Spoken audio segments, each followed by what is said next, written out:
Hello Jello! You read the title of the video, you know what we are doing today. We're redrawing old art that I made as a kid. And this is the art that we're redrawing. Breathe it in, what a masterpiece.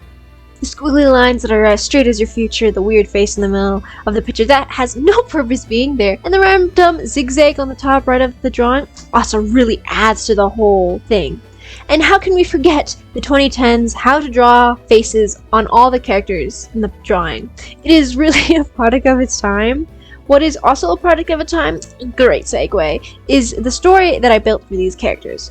What I can remember of the story is that the Lynx girl was the main character. She was a not like other girls kind of girl who still liked girly things. She and the other two characters lived in these tents that, if I may say, look very weird. Like, why the heck does that one have a face on it? But anyways, for the story, they might have gone on adventures, but I honestly don't really remember. And also the two other boys, they both liked her. Ooh, the drama. Speaking of the other two boys, the first boy right there is a bunny. He was the cool guy love interest that is like the one that the girls like the most in the shows. And then the other boy that is upside down may look like a football with arms and legs, but he's actually a flying squirrel. I was obsessed with animal documentaries as a kid, and when I first saw a flying squirrel, I was like, what? A mammal that can fly? But they can't actually fly because they just glide. But nevertheless, so that's what he's here. Yes, it was a useless tangent, but it's keeping in there. He was the nice, shy guy love interest.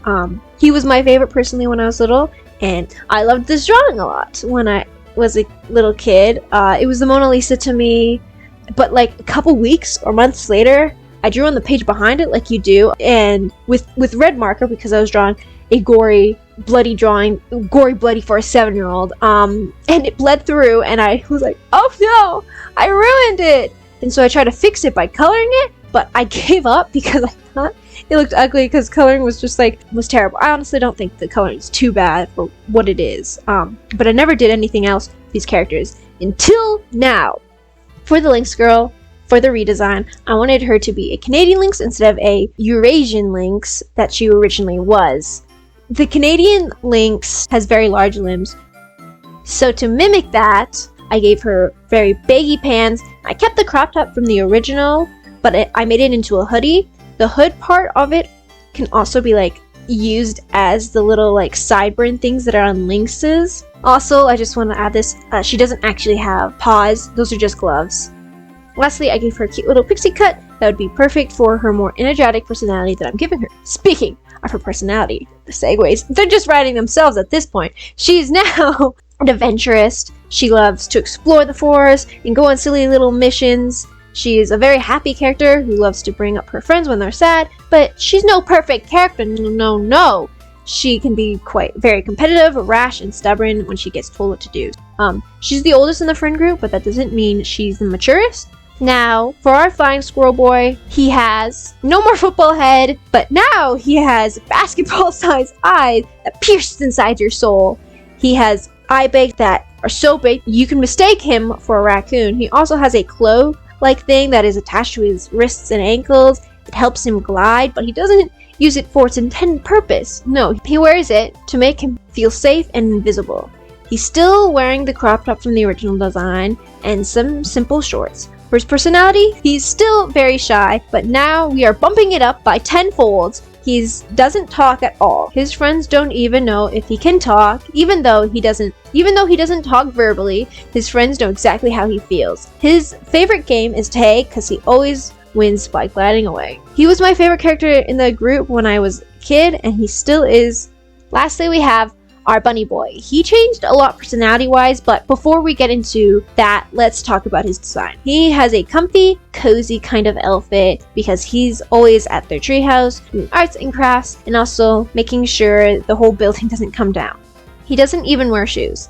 For his personality, he's now calm and collective. He keeps the group together even when it gets hard. He loves doing anything creative, if that's cooking, baking, or painting. He's not a big on adventures as he thinks they are unnecessary. They're an unnecessary risk. You can see how that can add some conflict. He would rather stay at their home Also, he can get quite upset and irritated when his friends don't listen or make messes.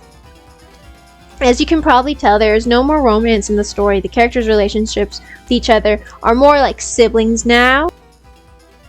Now it's time for the final drawing. I struggled a lot with what I wanted to do with it. I wanted to show the full treehouse, but at the same time I wanted to make the characters, mainly the Link Scroll, be the main focus. In the end, I decided to make it the latter. For their treehouse, there's a lot of stuff that I designed, but it isn't in the final drawing. I made a slide that could be used to go down to the forest floor. I made a swing that was attached to the side of the house too, that if they fell off, they would have most likely died from it. Not great or safety, but I still, but I wanted it to be like a child's dream treehouse. After I ruined the original piece that I made when I was 7, I made another one with different characters though. There was a lynx boy, a bunny girl, and a bird girl, because I don't know.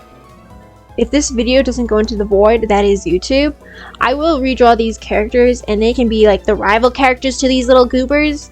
I don't know what they would actually fight about, but I can figure it out. Maybe like territory or something, I don't know. For the final illustration, I wanted to show off their personalities. The lynx girl is leaning on the railing, showing off how energetic and excited she is to be doing whatever she's about to do. The bunny boy is painting the wall, looking calm, and our squirrel boy, he's just doing his own thing by himself. The background isn't as chaotic as I would have liked it to be, because there are no adults in this world that would teach these kids to be responsible, even though our bunny boy would try to keep things clean and tidy. I don't think it would stay that way most of the time.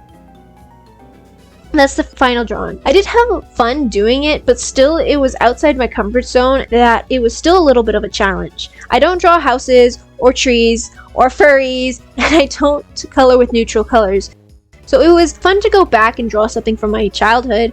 Thank you so much for watching this video. You made it to the end. Wow!